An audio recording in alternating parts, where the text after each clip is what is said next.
Hi, I'm Maggie from maggiescrochet.com, and this Cutie Bug Cardi video is sponsored by Primo yarns.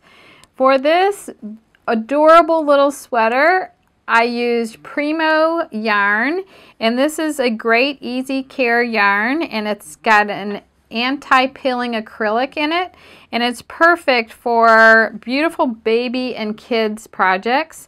And it comes in beautiful spring and pastel colors, and there are 13 colors in the line, and it's 100% acrylic, and it comes in a 3.5 ounce skein, which is 100 grams or 273 yards.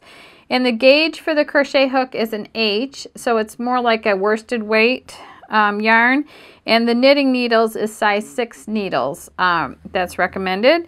And this adorable sweater is really good for all sizes. It's actually 12-month, 18-month, 24-month, 4 years, and 6-year-old in the pattern. So that's great, and you can make this for your grandkids or your kids. And the materials that were used in this sweater are the peach, pale blue is right here, and the baby yellow, lavender, and white. And I just love this color combination. And then you're going to need some little buttons, 3 little buttons for the top. And the crochet hook was a size H, and you'll also need a yarn needle. So the links to everything are listed below, and I'm going to take you to a close-up now and show you how to make this adorable sweater. So here's a close-up of the Cutie Bug Cardi, and the sizes that the pattern includes are 6-month, 12-month, 18-month, 24-month, 4-year, and 6-year. So this sweater that you're looking at right here is the size 4-year, and the yarns that were used in this are peach, which is the main color, pale blue, baby yellow, lavender, and white. The crochet hook is a size H, and then you also need 3 buttons for the yoke. So this is a very large project, so what I'm going to be showing you are some of the key features of the sweater. So the reason why I'm showing it to you upside down is that it started from the yoke. So you do your starting chain is right here, and then you mark certain chains, and then you do increases for this yoke to flare out. You do increases on each side of the marked chains. And then these are front post double crochet stitches in here and back post double crochet stitches. So I'll be showing that to you. And then when you get out this far on your yoke, you're going to crochet just to this much, and then you're going to skip these stitches of the yoke right here. These will all be skipped for the sleeve, and then you will pick up this part of the yoke for the back, and then when you come over here, you'll crochet along there. You'll skip another set of chains or stitches for the next sleeve, and then you'll crochet on the last set of stitches for the opposite side. Then you will crochet down in rows to finish the body. Then you'll come back on the skip stitches and crochet out for the sleeves. So right now I'm going to go to a close-up of and show you some of the stitches that are used in this adorable little cardi. In the first part of the directions, you're instructed to do a foundation chain, and that will be different depending on what size you choose to make. And then as you're making the foundation chain, it reads to chain 7, for example, and then it says to place a stitch marker in the 7th chain. So let's pretend like this is the 7th chain, And then it tells you to chain more and then place marker, which is PM. And what that means is to just place a marker in the last stitch that you worked. So then on the first row, you would come one stitch on either side of the marker. So you'd come up to one stitch before the marker and you would work an increase there. So it's just working 2 stitches in the same chain, and then you would work 1 stitch in the marker chain and then an increase on the other side of the marker. So in the pattern, that's what that will mean. And then you continue on to the next marker and do the same thing. So now let me show you how to change colors at the end of your row, because every row in the yoke changes to a new color. Okay. Now there's a couple of ways you can do this. You can work your last stitch until you have 2 loops on your hook, and then you can make a slip knot with your new color,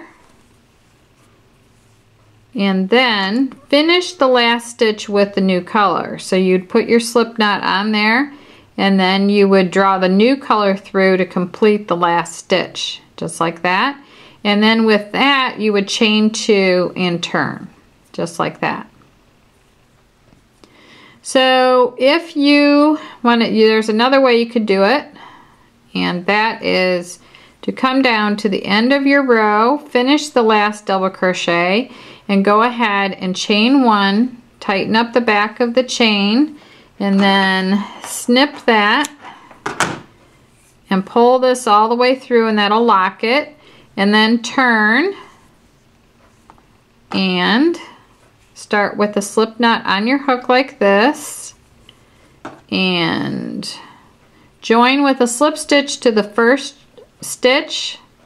So you go like this, yarn over, draw that through, and then draw that through the loop on your hook like this, and you could tighten that starting chain a little bit, and then the directions say to chain 2 at the beginning. Okay, so that's how you would change colors. Now to do a front post double crochet, you yarn over, you insert the hook from this side to this side, from front to back and then back to front, yarn over, draw the loop out, yarn over, draw through 2, yarn over, and draw through 2. Once again, you yarn over, you go into, and you don't work in the stitch behind this. Like you don't work in the top of the double crochet here, you're just working around the side of it. So I'm going to go from this side to that side, yarn over, draw that loop up, yarn over, draw through 2, yarn over, draw through 2. And that's a front post double crochet. So now I'm going to go in here and I'm going to yarn over, draw a loop up, yarn over, draw through 2, yarn over, draw through 2. Okay, now back post double crochet is, well, let me do a couple more front post double crochets here.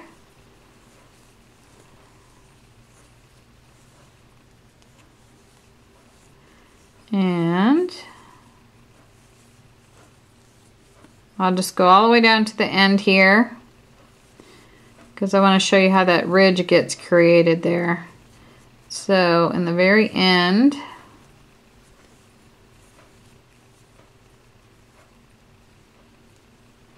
I'm just going to work a front post stitch around that back turning chain there. So now I am going to finish. I'm going to join my coral back on. So I'm going to have a slip knot. I'm going to finish my last double crochet with the new color. I'm going to draw that through like this.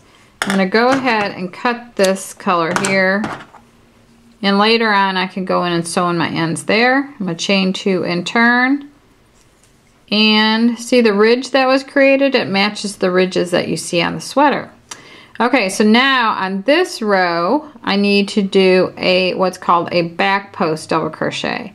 So instead of going in through the front like this, I need to go around the back of it. So I'm going to start from this side in the back and go to the front, and then I'm going to come from the front back to the back like this, and I'm working around the back of that stitch, and then I'm going to complete a double crochet stitch, yarn over, draw through 2, yarn over, draw through 2. So now I'm going to do that again. I'm going to reach back here, and I'm going to insert my hook from this side to that side, yarn over, draw that up, yarn over, draw through 2, yarn over, and draw through 2. Then same thing all the way across. So I'm going to yarn over, I'm going to turn the work so I can see the back. And I'm going to insert my hook from this side to that side, draw a loop up, yarn over, draw through 2, yarn over, draw through 2. So you can see how that back and forth from front post double crochet to back post double crochet creates the ridges all on one side. So yarn over, turn your work towards you, insert your hook around the post side of that stitch like that, yarn over, bring that loop up, yarn over, draw through 2, yarn over, draw through 2. And you just continue all the way across the same way, just like that. So that's how you do the back post double crochet.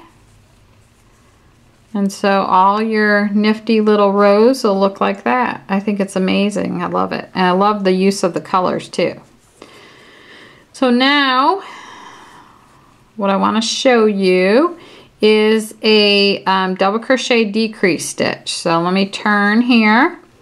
Now when it says to decrease, there's a couple of different ways that people do decreases. And the way I like to do them is to, let's say it's a double crochet decrease, I'm going to yarn over, insert my hook in here, yarn over, draw through 2, yarn over, go into the next stitch, draw a loop up, draw through 2, and then draw through all 3. I just like it to be a little bit fuller, so I do my decreases like that. So you're going to yarn over, insert your hook, draw up a loop, yarn over, go into the next stitch, yarn over, drop a loop, yarn over, and draw through, let me see, you're going to yarn over, go through here, draw through 2, go in the next one, draw up a loop, yarn over, draw through 2, yarn over, and draw through all 3. So that's how you do the single crochet decrease. So the rest of it is pretty straightforward. There are edging rounds, and there's a little buttonhole round, and that's just simply chaining and skipping some stitches and then coming back and working single crochet stitches over the chain. And then you sew your buttons on and you sew your ends in, and then you've got a cute little sweater. So I like the sizing of this, I like this yarn, and I like the use of all these colors. So the links to everything are listed below, and be sure you subscribe to our channel, and thank you very much for watching.